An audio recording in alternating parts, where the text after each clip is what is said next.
ใส่บังด้วยอันนี้ป้าแต่มันแว่นสายตาเนาะเฮาซื้อมาแบบมันเป็นแว่นกันแดดเฮาซื้อมาให้เพิ่นใส่ได้ก็ได้ตายดิบ่เหลื่อมตาบ่เหลื่อมเนาะแต่ว่าบ่ได้ก็เพิ่นยังรักษาบ่ได้นะบ่ได้ก็เนาะแม่นยังรักษาคือปกติซุมื้อนี้เพิ่นก็บ่ได้ใส่แม่นบ่มันจะไปเลยแม่นบ่ไปเลยคำเราไปโรงเรียนมันไปเลยกันใส่ก็ใส่ดินธรรมดานี่กันไปโรงเรียนก็ไปเลยรับตาไปเลยแต่พี่น้องเนาะแต่ว่าเพิ่นก็ยังบ่ได้ค่อยใส่ผู้ใดถ้าเพิ่นใหญ่ผู้ใดแม่เพิ่นใหญ่เพิ่นหยังแล้วเพิ่นฮู้จักรักษาเพิ่นฮู้จักใส่แหละเพิ่นก็จังใส่เนาะคือตอนนี้ว่าใส่แล้วก็ป้าทิ่มไปเลยแม่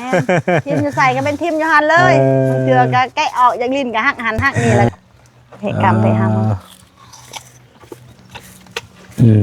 แซ่บวันนี้ได้กินหรือเปล่าครับกินแล้วผู้น้องบ่ให้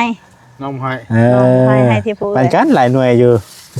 หลายหน่วยอยู่เด้อยากปั้นช่วงนี้ฮะปันอ้ายมังนึงปันอ้ายมังปั้น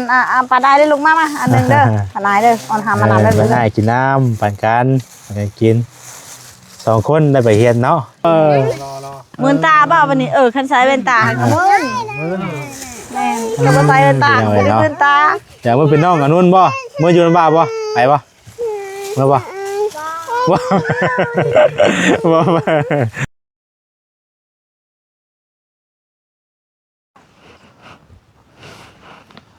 พี่น้องเอ้ยพอกันอยู่บ้านกะลางเด้อพี่น้องเอ้ยกะลางทงกว้างเนาะ สบายดีเนาะสบายดีพ่อแม่พี่น้องเบิดสุขสุขคนเด้อพี่น้องเด้อกำลังสิมุ่งหน้าไปบ้านค่ำตองหลอกพี่น้องเอ้ยเนาะพอดีผ่านทางนี่แหละพี่น้องเอ้ยผ่านทางบ้านน้อง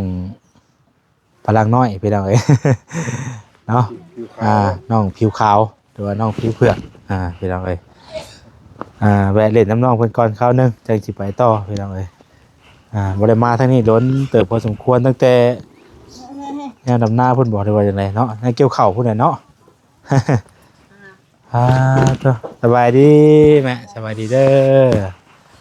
อบ่ได้พ่อตะโดนเนาะ แค่เพิ่นพากันไปทางใดเลยพากันอาบน้ำบัดโอ้อาบน้ำบ่โอ้กำลังอาบน้ำ เพิ่นมาแต่ไสด่ะมาแต่พุ่นไปทำเป็นโจทย์อันนั้นค่ะโจทย์กองไม้อันนั้นกองเมียนในอันข้ามของโจทย์ตัวหลังพากันลิ้นยกกมะขามค่ะ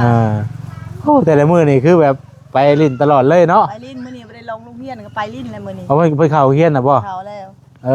เข้าเรียนแหละแม่นเข้าเริ่มเข้าแล้วเริ่มเข้าอยู่ไสบ้านอันต่อนี่ไปสุขศาลาไปส่งเพิ่นบ่แต่ละมื้อบางเทื่อไปส่งบางเทื่อก็ย่างไปเองโดยเพิ่นพากันอาบน้ำเนาะ โอ้เพิ่นอาบน้ำแล้วก่อนจังนั่นเพิ่นเป็นเอาไว้พากันเฮ็ดหยังจักเดือนนี่ซุมื้อนี่ซุมื้อโยซื่อๆบ่ได้เฮ็ดอีสังแล้วช่วงหน้าแล้งเนาะช่วงหน้าแล้งก็คือว่าสิไปหาอีสังก็บ่พอได้ขนาดสิหาเครียดสิกินก็ยังบ่มีมันอึดคักอึดแน่เลยอยู่ไปเนาะอยู่ไปแม่ช่วงยามนี่เป็นอันงัวได้อ่ะก็ปล่อยไปบ่ปล่อยไปได้ช่วงนี้ปล่อยเฮาบ่ได้เลี้ยงเนาะบ่มันขึ้นโคกมันไปนอนนำท้องไห้ท้องนาก็เจ้าอยู่ซุนแหละอยู่โคกพุ่นโดยไปจังได๋พาน้องเพิ่นไปอันว่านั่นน่ะบ่ช่วงนึงคือว่าสิไปซื้อแว่นตาเป็นหยังบ่ว่าสิไปซื้อแว่นตาเอาไปเอามากะผู้นี้หันอยากได้รถทีตำเบ็ดอันเนาะว่าคันอยากได้สั่งค่ะคันเงินบ่เพียงพอค่ะค่าห้องค่ากินค่าโยก็สิเซาให้มื้อต่อไปมาอีกครั้งที่2เพิ่นว่าเงินก็บ่พอได้หลายได้เพิ่นว่าถึงคันอยากได้หลายก็บ่ได้หลายเลยว่าพอได้ซื้อตัดแต่แว่นตากับขนมนิดๆหน่อยๆเองโอ้ยตัวเองว่าบ่ได้ไปแล้วคะแนนนั้นพอดีเข้ามาเอาอยากพอดีก็เลยบ่ได้ไปเลยว่าแล้วก็ทางนี้ก็คายเวียกตอนแรกว่าเพิ่นสิพาไปพุ่นบ่แม่น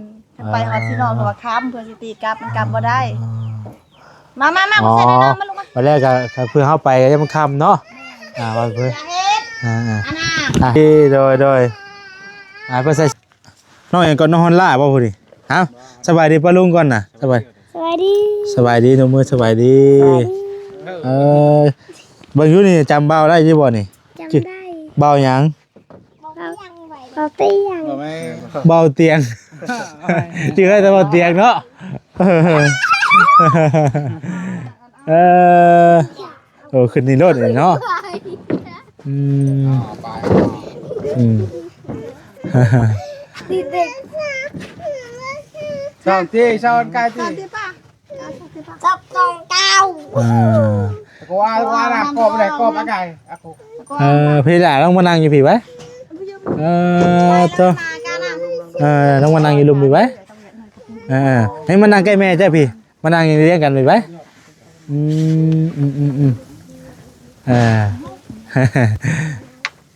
เป็นวัดบอกผู้นั้นกะอากาศเย็นเนาะอากาศเปลี่ยนไปหน่อยเด็กก็ร้อนเด็กก็หนาวอยู่เนาะพี่มานั่งอยู่พี่ไว้มานั่งเรียงกันด้วยอยากกินข้าวว่ามันเป็นยังกะอันแม่เดี๋ยวลูก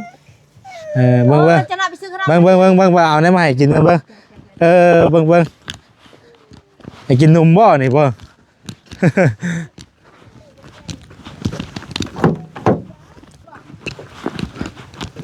เอาหมากนี่ฮะเคยกินบ่หมากนี่กินเป็นอยู่บ่ ตกใจไหม หมากยังนี่ฮะหมากยังนี่ Vâng này. เบิ่งก่อนหมากยังว่าหมากยังเด้บาดนี่ มาอังเจ้ามาหา เบิ่งค่าแค่ ตอนเราเถอะ พอจะเบิ่งได้พี่น้องเอ้ยหมากยังครับแจกบ่ ไหลท่าล่ะ แจกบ่พูดบ่ล้างเด้อไปล้างก่อนเด้อไปกันกี้โอ้เอาให้น้องก่อนให้น้องก่อนPhân liệt rồi, phân liệt rồi.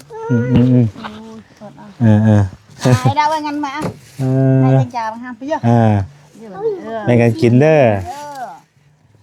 มีผู้ใดมาจะบอกช่วงนี้แม่ บ่มี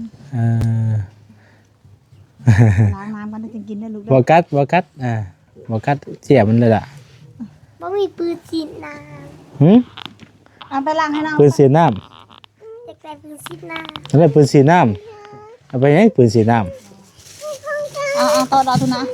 ำให้เอ้ยไปล้างให้เอ้ยไปล้างก่อน เดี๋ยวไปล้างก่อนลูกไป ล้างก่อนจะกินมันก็กำลังอาบน้ำแล้วเนาะเอาแงนอนกำลังงั้นไปแจ็คบ่ บ่ได้นอนหรอก ไม่ได้นอนบ่กลางเว้น บ่สู้นอน นอนส่วนใหญ่ก็มีแต่แบบนอนแบบตอนแรงเลยมันบ่ แม่นอนตอนแรกเลย ส่วนใหญ่ก็นอนตอนแรงเนาะ มีติดแล้วนี่เรียบร้อย ติดเพิ่นให้ติดบ่ มันให้ติดบ่ให้แก่ อ๋อตอนช่วงนึงน่ะคือได้ยินว่าเพิ่นสิพาไปตัดแว่นเนาะแล้วก็บ่ได้ไป แม่น เพราะว่าแล้วมันก็ไกลเด้เดินทางไกลอยู่แถวแก้งกอกนั้นมันบ่มีหันแว่นนะ บ่มีไก่กอก แต่แล้วเฮาซื้อมาให้น้องเพิ่นเลยซื้อมาให้เพิ่นใส่เลยสินะในใจแบบนั้นซื้อมาแล้วก็ใส่เลย สบายดีปะลุงนะบ่สบายดีปะลุงอยู่นั่งงามๆนั่งงามๆนั่งงามๆดูแบบนั้นนางงามนางแบบนั้นนางตะมอบนี่พร้อมก็ดึงขึ้นในรู้ว่าอันนี้ปู้จักไอ้ช้างเห็นว่าบ่ได้ไปโรงเรียนมื้อนี้ก็เฮ็ดมันยุ่มมาเยี่ยมแล้วบัดนี้บ่ได้ไปโรงเรียนมื้อนี้เนาะแต่ก็เพิ่นไปบ่ ไปย่างกับน้อง Phải bắt tròn. ไปบ่ซอง ไปบ่ซ้อ ตั้งใจเรียนเด้อไปเรียนกันเด้อพ่อไปส่งบ่ มึงเถื่อกับซองมึงเถื่อกับบริซองคันตื่นแต่เช้ากันยังเอาเองตอนกลางเว้นกลับไปหาบเอามาแดด ำย่างเงา ย่างเอาไก่บ่ครับ ล้อ เอาไก่ย่างไป ไข่ตื้อ ที่เป็นบ่รถถีบ ขี้เป็น ขี่เป็นเพื่อให้เพิ่นได้ครับเป็นขี่เป็นบ่ เป็น ได้บ่เราถีบ จะได้ ก็เห็นพ่อเพิ่นก็คือนั่นคือคุณกูเก่าเดี๋ยวนี้เนาะเพิ่นไข้แน่นะบ่เพิ่นเป็น เดี๋ยวนี้ดีเล ใน ย เมืองซ่อน เพิ่นกินทักไม้บ่หรือว่าใด ซักเรากินหักไม้แน่กินยาพื้นเมือง ๆตอนนั้นน่ะเพิ่นเป็นจังไดก่อนตับอ่อนเพลียบ่ แม่นตับอ่อนเพลียถึงกระเพาะ อ๋อเป็นตับอ่อนเพลียแล้วก็ กินข้าวบ่ตรงเวลาไปกวดก็จะเว้าในนั้นแล้วก็ไปคลินิกเพิ่นวางยาแล้วก็เอายาพื้นเมืองมากินน้ำแน่ อ๋อน่ะพี่น้องเอ้ยเนาะเพิ่นก็ถือว่าขออนุญาตเด้ออันมีไม้กันนะขออนุญาตเด้อ ถือว่ามีน้ำมีนวลขึ้นกว่าเก่าบัดนี้เนาะ แม่ มาเห็นตอนนั้นโอ้จอยเนาะ แม่ อันนี้ปกติแล้วบัดนี้ยังกินยาอยู่บ่ซุมื้อนี้กะกินบ่บ่ได้ปะเนาะ ตั้งมันนั่นแล้วไก่ เออ ไหนหลังนั่นงานมาไปแล้วเพื่อบางครั้ง ทางน้องเพิ่นก็นี่แหละพี่น้องเอ้ยเนาะเอาล่างน่ะบ่แซ่บบ่หวานอยู่บ่ หลังเลย หวานบ่ลูก หวานบ่ ว้าว แซ่บ ห บ่ วานแซ่บ ขอบใจเด้ ใจ เออพี่น้องเอ้ยเบิ่งสิเอาแว่นนี่ให้น้องเพิ่นใส่น้องเบิ่งนี่อยากต้องใส่เบิ่งอยู่นี่ต้องใส่เบิ่งอยู่ เอาใส่เบิ่ง ใส่เบิ่งอยู่ห่ะอันนี้ป๊าดตัว จะกรอบหน้า ถ่าย เบิ่งว่าถ่ายรูปเด้อสำนี้เพิ่นก็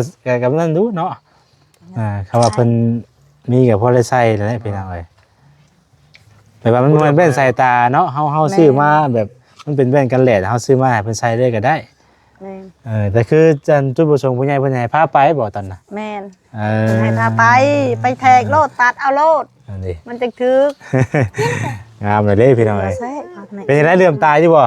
เหลื่อมตาบ่บ่เหลื่อมเนาะแต่ว่าบ่ได้ก็เพิ่นยังรักษาบ่ได้นะบ่ได้ก็เนาะ แม่นยังรักษา คือ บ่ได้ ปกติชั่วโมงนี้เพิ่นก็บ่ได้ใส่แม่นบ่มันจะไปเลยแม่นบ่ ไปเลยคำเราไปโรงเรียนนั้นไปเลยกันใส่กับใส่ดินธรรมดานี่กันไปโรงเรียนก็ไปเลยรับตาไปเลย อันนี้ใส่ก็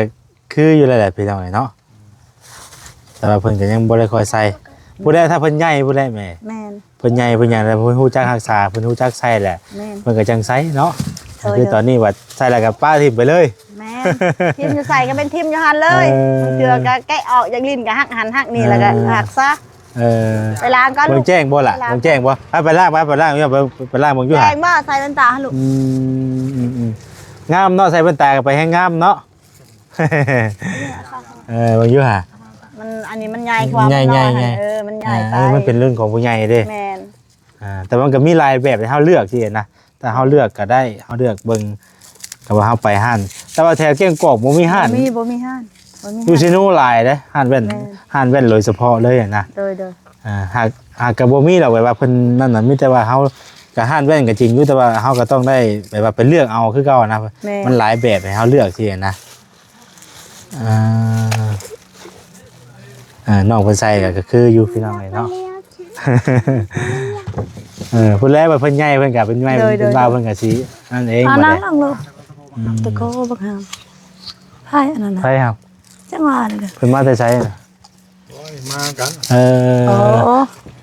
บ่ได้แสบตาบ่ใส่ บ่ได้แซ่บบ้านนาง บ่แสบเนาะ ใช่เนี่ยแงนคือมึงอยู่เอ้ยให้ป้าลุงมึงดูให้ป้าลุงมึงดู งัวๆ แนมเบิ่งให้ป้าลุงเบิ่งดู เด้อว่าสิถ่ายรูปเด้อ1 2 3โอ้พี่น้องเอ้ยเนาะ แต่ว่ามันอยากใหญ่นะมันเป็นของผู้ใหญ่เด้อ่า เหตุการณ์ไปหาหมอ แซ่บวันนี้ได้กินหรือเปล่าครับ กิน กินแล้ว ผู้น้องบ่ให้ น้องให้ ให้ที่ผู้ ปันกันหลายหน่วยอยู่หลายหน่วยอยู่ ยัง เด้ บ่อยากปั้นช่วงนี้ ปัน นะ อ้ายมังนึงปันอ้ายมังนึง อังกฤษ ปั้นปั้นได้เลยลูกมาอันนึงเด้ออันไหนเด้อออนหามานํได้ ปันได้กินน้ำปันกันปันกันกิน2คนได้ไปเฮียนเนาะ แม่ Ừ. ณไม่นึงบ่อยาก ยังอยู่ยังอยู่ เอาเนี่ยลูกเอาเนี่ยเด้อบัดนี้ อ๋อได้พวกหลายหมากกู โอ้มันนี่การอลังการบ่อยาก เครียดอะไรบัดนี้เอาขึ้นมาเพิ่นก่อน ขึ้นเบิ่งเอามาของนี่ขึ้นมาเพิ่นก่อนให้เพิ่นใจดีก่อนเพิ่นจังแบ่งกิน เพิ่นใจดีก่อนเอาจับเมียนไม่ทำทำอีกแล้ว เบิ่งเขาจะเอาเงินให้เบิ่งเด้อให้กันไปซื้อนมเด้อซื้อนมเด้อ ซีโรเท สรุปที่มันบ่พอเด้อเงินบาทบ่พอเด้อบัดนี้ ได้แต่รถเทพไปโรงเรียนยังได้แต่รถเทพ เอาอันนี้ให้แม่เก็บไว้ก่อนตัวนี้ ขอบใจ โดยเบิ่งนายจับอะไรทำไมจับ เด้อว่าซื้อนมเด้อ โดยป่ะ นมเด้อ ยังไงก่อน ใจไหมอ้าวคือ ใจ ขอบใจจริงนอบแล้วแม่ เอาล่ะใจ เลย เอาดิ คือมันเป็นเนี่ยบ่วัน คือเป็นบ่อยู่ใช้ค่ายอยู่ใช้ค่ายอยู่ใช้ ถ้าขาขนมอยู่ใช้นี่เลย ใจ ให้แม่เก็บไว้คือเก่า จะนายกระเลนไปเลยขาเดือนนึงเป็ดเลย เอาไม่บอก เก็บไว้ อ่า ไว้ได้ตัวนี้เด้อมึงยังว่าไว้มาเล่นน้ำเด้อว่าพอดีจะไปเวียกทางบ้านคำตรงหล่องนะจะได้ไปมาเล่นน้ำก่อนเพราะว่าโดนจะได้มาเท่านึงไปเอาเลย เลย 5 แสน ช่วงนึงเนี่ยมี FC เพิ่นถามมาว่าบ้านน้องอยู่ไสว่าซั่นมีเพิ่นมีผู้มาหาได้บ่ มีประมาณ2-3วันนี่จะผู้หญิงผู้นึงผู้ชาย2คนจากบ้านใดเขาเจ้าบ่เคยมาจักเทื่อดอก เพิ่นก็แวะมาเล่นมาถามนั่นเลยเนาะบ่กัดบ่กัดเบิ่งให้เจ้าตัวนี้เพิ่นนี่เจ้าเอาไปเนี่ยเอาไปนี่เจ้า ขับใจไหมลูกเนี่ยแน่นอนไปขับใจไหม ใจ เอาไปยังเงินเอาไปเฮ็ดหยังซื้อนมบ่ นม ซื้อนม ซื้อนมได้เพิ่นแบ่งเอ้ยเด้บาทนี่ เกิดไปง่าย กินอิ่มแล้วก็แบกแล้วบัดนี้เตาห่วงแล้ว ทีนี้เพิ่นยังแบบว่ากำลังหิวอยู่เนาะ แม่นจะไป มาแล้วก็ทั้งแวะกายมาพี่น้องเนาะกับเฮาบ่ได้ไปว่าตั้งมาหาน้องเพิ่นโดยตรงหรอกเพราะว่าเฮามาเส้นนี้ก็เลยแวะหาสินะเพราะว่าโดนแล้วบ่ได้มาทั้งเส้นนี้ตั้งแต่ช่วง มา มัน ตั้งแต่ช่วงเกี่ยวข้าวหรือว่าดำน้ำบ่ช่วงนั้น ช่วงนั้นแหละเป็นยังไง คือซอยนะ ในช่วงมื้อนึงเนี่ยยินข่าวว่าเพิ่นสิพาไปกันตัด บ่ แว่ ได้ น ไปเลยว่าสิไปตัดแว่นก็บ่ได้ไปเลย แล้วเพิ่นแหละเพิ่นใหญ่เพิ่นแหละเนาะไหมเนาะเพิ่นใหญ่เพิ่นใหญ่แล้วก็จังไสเพิ่นสิฮู้จักหาใช้เองดอกเพิ่นแหละเนาะ เลย คือแว่นมันก็บ่ได้นั่นปานใดหรอกพี่น้องคือว่าแสนไส้นี่ก็บ่ได้แพงนี่ก็ประมาณแสนปลาย เลย แสน4แสน5เนาะแว่นก็ได้ธรรมดา ทีดูที เพิ่นก็หยังก็ โทษที่ฮ่าพวกแล้วก็โทษที่ ถึงง่ายบ่ ถึงง่าย ขอโทษที่ เอ้ยรู้จักขอโทษง่ายกินนี่ยังรั่นเยอะกินอิ่มเลยเล่นเนาะ เย็นอิ่มเลยใจดีเลยวันนี้ แซ่บบ่แซ่บบ่หามกินแหนมล่ะนี่แหนมนี่ปลาดุงเบิ่งอยู่ได้นี่อยากได้รถถีบบ่ยังบ่ได้ไล่อยู่บ่ได้รถถีบตัวยังบ่ได้ไล่อยู่เดี๋ยวนี้น่ะ ยังบ่ทันได้ไล่อยู่ แต่ พี่น้อง คื เอ้ย นนี้ อยากได้คืนนี้ อยากไล่คืนนี้เลย เว้าดีๆกันอยากได้ อยาก รถ ว่า ติด อยากไล่รถถีบเขานี่แหละบ่ โทรศัพท์กัน ว่าน้ำปลาดุงดีๆแหละ บอกปลาลุงดี บอกปลาลุงอยู่หาบอกปลาลุง อยากไปหุงเฮียน จะไปจะไปโรงเรียน ขี่เองได้บ่ขี่เองไปได้บ่ ได้ ขี่ได้ บริการโกงบ้าบานนี้สิปันเป็นจะบ่เอามือบ่ได้บังหน้าบังตาบ่สิเอาย่างบางบานนี้ เล่ง เล่งเลย ใช่ ใส่แว่นนิดนึงเนาะ ใส่เบาเป็นตา ใช่ ได้ยินได้น้องเพิ่นว่าแต่โดนแล้วพี่น้องเนาะแต่ว่าก็ยังบ่ทันได้มีงบซื้อเนาะแว่นตากับอันรถถีบพี่น้องเอ้ยใส่ได้บ่ บ่มันใส่บ่ได้ดอกคนน้อย คนนี้เพิ่นแว่นตาใหญ่กว่าแล้วอยู่อ่ะแล้วเด้อ พี่ โอ้น่ะ ตาได้เงินมาก โอ้แฮงรอเนาะโอ้ยพุ่นน่ะเป็นจังไดครับเบิ่งสบายบ่ สบายเบาเป็นตาเจาะเอามาหอมสบา สบาย ยตาแต่ว่ามันยังใหญ่อยู่ยังประมาณเด็กน้อยของเด็กน้อย มันก็แล้วก็ มันเป็นตากันแลดพี่น้อง เอาเบาเป็นตานี่ โอ้ย อาโกยสั่งเองอาโกย เรามารอบหน้าบ่ได้ซื้อมาต้อนเพิ่นก่อนเนาะ เลย จักอันจักไรพี่น้องพอได้ให้เพิ่นใส่ จะเรียน ใส่เป็นตาเด้อทำคันไปโรงเรียนเด้อ ใช่ เพราะว่าเฮาออกแดดมันเดือบแห้งแดด เรื่องโอ้ยออกแดด กันเฮาออกแดดมันเดือด เดียวก็บ่ได้ อัดเลยไปจนหมดกระถางนี่ว่านี่ เปลี่ยนเรียนเปลี่ยน สองบาวได้สองบาวเป็นตา บ่คันว่าซ้ำนี่ก็พอใส่ได้อยู่พอเข้ากับเพิ่นใส่ได้อยู่ แม่ใส่ได้แหละแต่ว่าผู้นี้มันบ่ใส่ มันห้าม ผู้นี้ ใส่บ่ห้าม ใส่บ่อยู่ครับ เป่าตัวได้หมอนี่บ่ได้ใส่เป็นตาจักเถืออ่ะ อันนี้แนมกล้องมานี่แนมกล้องโอ้ยลอยดีเนาะรอเนาะ รอ รอ มื่นตาบ่วันนี้คันใส่เป็นตาให้กับมื่นแม่นก็บ่ใส่เป็นตาก็บ่ได้มื่นตา อยากมาเป็นน้องกับนุ่นบ่เมื่ออยู่ลำบากบ่ไปบ่เมื่อบ่ ไ ว่าเป็นอ้ายเลยเนาะอ้ายนุ่นจักปีแรกพุ่นนี่น่ะ 6 ปีแล้วเพิ่น6 ปีปลายท้ายเขียนมี7 ปีปลายแล้ว พุ่นนี่ 5 ปี 5 ปีบ่แม่นแล้ว5 ปี แม่นบ่5 ปีค่ะ บ่ บางอันพี่น้องเอ้ย แม่ดิน้ำน้องเพิ่นลืมซื้อเพิ่นได้นี่จักเป็นไผเป็นชื่อจังได๋ผู้นี้น้องอัน น้องขาวอันนี้ค่ะ ชื่อว่าจังได๋ก็ผู้นี้ ซื้อขาว ขาว ชื่อขาวบ่ ขาว ขาว ผู้นี้ น้อง Honda Honda เด้อผู้นี้เท้าดอน ขาวดอนเนาะ เคยเอิ้นซื้อหำแล้วก็เอิ้นเต็มใจเลยหำเต็มปากเลยแต่จริงซื้อหันบักดอน อะไรเพิ่นก็มีชื่อเพิ่นอยู่แต่ว่าเฮาเอิ้นห้ำเนาะ แม่นเอิ้นบักหำ ไอ้บักห้ำ แต่จริงผู้นี้ก็ซื้อบ่แม่นซื้อข้าวหรอกเป็นซัมมานอนซื้อนายเซดา เอาว่าเพิ่นแคปรูปไว้นะแนบกล้องอยู่ล่ะมาฟังนี่แนบกล้องเด้อโอเค โอ้ยพี่น้องเอ้ย งามหลาย อันทะเลอยาก แรกกินดี เพิ่นบ่คือหมู่หั่นน่ะพี่น้องเอ้ยเนาะไผมาก็อยากแบะถาม ผิวขาวผิวงามเนาะเพิ่นว่าเพิ่นใหญ่มากเพิ่นรักษาผิวเพิ่นได้นี่ก็แห้งสิงามได้นี่อันนี้แบบขนาดว่าไปตามแบบภาษาเล็กน้อยเนาะ แม่น ไปแข่งแหลดแข่งนายกับผิวก็ยังคือเก่าเลย ไปล้างก่อนจะกินลูกไป ล้างก่อนเด้อ ล้างก่อนจะกิน เอาไปตัว มันสีดยาค่ะ ล้างก่อนยังกิน ล้างก่อนจะกินแล้วก็สูง คือวันนี้เป็นผู้เอื้อยพี่น้องเอ้ยไปจ้ะเด้อแม่เด้อก็มีกับบ่มีหยังเด้อมีแรงมาเด่นน้ำแล้วก็สิไป จ้าเลยจ้าเลย เอาสบายดีป่ะลุง สบายดี เพิ่นเครียดแหละเครียดอะไรเลยโดยเอามื้อหน้าว่าบ่เด่นน้ำใหม่เด้อ ตานทาง เครียดแหละเครียดแล้วแท้เอ้ยนี่มาเอาแบนบ่าวมานะ 2วันนั่นน่ะ มาเนาะพี่น้องเอ้ย ไม่เด้ออย่าลืมไม่ คันว่านั่นก็แต่เพิ่นก็ยังบ่นั่นน่ะพี่น้องเอ้ยเนาะก็ตอนนั้นก็ได้ยินว่าเพิ่นสิซื้อมาให้ก็จังได้พูดนี่เนาะแล้วเพิ่นใหญ่เพิ่นก็สิหาใส่บ่ได้เนาะเพิ่นสิจักใส่แล้วบ่ได้อีกบ่ล้นดอกจังหน่อยก็ใหญ่ เป็นสาวแล้วเป็นสาวแล้วอันนี้มาบัดเป็นสาวจังว่า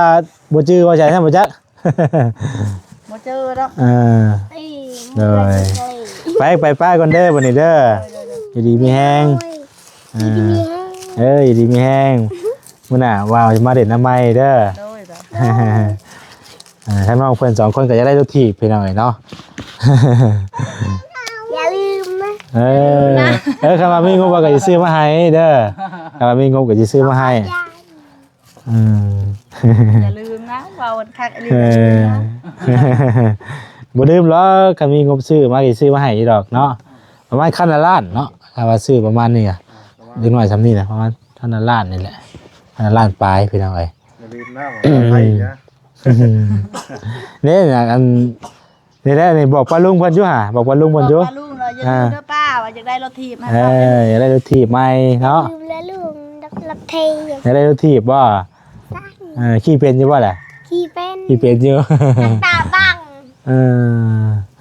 เอาพี่น้องให้ความฝันน้องเพิ่นเป็นจริงเนาะ ไปเฮีย อยากไปเฮียน เยี่ยนเนาะ โดยผู้ใดมามื้อหน้ามื้อไหนสิแวะดินน้ำน้องเพิ่นใหม่อีกพี่น้องเอ้ยเนาะมื้อนี้ก็แวะมาดินน้ำน้องเพิ่นไปได้ไหมเด้อโดยโชคดีเด้อโดย ไปพี่น้องเอ้ยผู้ทั้งนั้นกับผู้ไปนั่นแหละไปเด้อพ่อเด้อโดย ไปมาดินน้ำเพิ่นพี่น้องเอ้ยกะบ่ได้แวะตะดนแหละมาดินน้ำน้องเพิ่น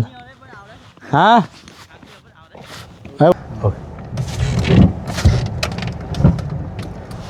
สั่งเยอะลุ่มมาก เจ้าโดยสบายดีเริ่มหิวข้าวอะไรบ้าง ให้อยู่บ่ขอน้ำหวานไปท่านอยากสมอยอยู่เลยเผื่อนะเป็นสั้น ท่านอยากสั้นๆหน่อยดิ เล่น เลือดจะซื้อสีกัน สมมติว่ากินกระยะขอยยังพันอยากดิ แต่ว่าคอยสั้นเลยนะ ให้เพิ่นออกจากรถแล้วป่ะ ไปผมไปซื้อเลย ป้าเพิ่นก่อนพี่น้องเอ้ยก็บ่ได้มีหยังดอกเอามากะบ่ได้มีหยังพี่น้องก็มาแวะดินไปถามเพิ่นเพราะว่าเคยเข้ามานะเพราะว่ามุ่งหน้าไปทางนี้อยู่แล้วพี่น้องเอ้ย ทางเนาะ ซื้อของตอนเล็กๆน้อยๆฝากเพิ่นเพิ่นตาก็คือว่าได้พี่น้องเอ้ยเพิ่นตาก็ FC หลายท่านมันก็อยากให้ซื้อเพิ่นตามาให้อยู่ก็คือว่าได้พี่น้องเอ้ยเนาะก็คันเฮาเลือกซื้อมาให้เพิ่นเลยก็ได้อยู่พี่น้องเอ้ยแต่ว่าให้น้องเพิ่นไปเป็นหยังเรื่องเองสินะครับทางแม่เพิ่นก็ว่าบ่สู้หาคือไอ้ช่วงยามนี้เพิ่นก็สิบ่มีเวียกหยังใดว่าเนาะคือสิ หนาแรกเลย คือหน้าแดงแล้วบ่ได้เฮ็ดหยังเพิ่นก็ได้ไปเดี๋ยวจังว่ากันใหม่เนาะมื้อหน้ามื้อไหนพี่น้องมีโอกาสขึ้นมาก็จังว่ากันใหม่มื้อนี้ก็ผิดพลาดประการใดก็ขอโทษขออภัยเนาะแวะถามไทยเพิ่นนั่นแหละพี่น้องเอ้ยเอาเงินให้เพิ่นแน่มากินก็ได้บ่ได้ซื้อนมต้อนให้ลูกให้เต้าเพิ่นกินนั่นแหละเนาะครับผลของไม้บักตอกพี่น้อง ไปลำลาไปก่อนเด้อพี่น้องเด้ออยู่ดีไม่แห้งเบ่ทุกคู่ทุกคนสบายดีพี่น้องเอ้ยสบายดีเด้อเฮาสิไปจอดอยู่ไสวะ